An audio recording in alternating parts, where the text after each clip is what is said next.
যখন নিপুণ আক্তার আমাকে নিয়ে প্যানেল করলো তখন এই কোয়েশ্চেনটা উনি করেন নাই। আমি কোথা থেকে আসলাম, উনি যখন প্যানেল করলেন আমাকে ভাইস প্রেসিডেন্টের নির্বাচন করালেন, তখন উনি কি ভুলে গেছিলেন যে আমি কীভাবে মেম্বারটা আসলাম? আর একটা for your information for all, যে আমাকে মেম্বারশিপ দিয়েছে তখন প্রেসিডেন্ট ছিলেন শাকিব খান এবং সেক্রেটারি ছিলেন অমিত হাসান। ঠিক আছে, তো এই বিষয়ে আমার মনে হয় যে উনি উনি কখন কি বলে নিপুণ আক্তার আমি বুঝি না। আমার মেম্বারশিপ নিয়ে কোনো রকম প্রশ্ন কারোরই নাই। ওনার ইদানিং ওনার ব্রেনে জাগ্রত হয়েছে, এটা আমার মনে হয় ঠিক হয়ে যাবে।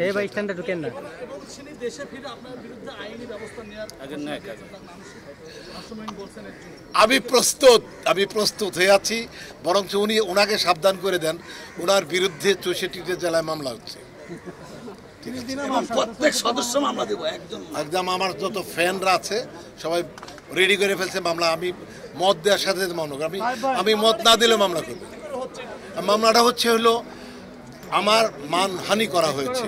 যারা আমার ভক্ত, তারা যেহেতু আমার সংগঠন করে, আমাকে নিয়ে পোস্ট করে, তারা এলাকার জনগণের কাছে তারাও মানহানির পর্যায়ে গেছে। তারা তাদের মানহানির কারণেই মামলা করবে 501 ধারায়। ক্লিয়ার?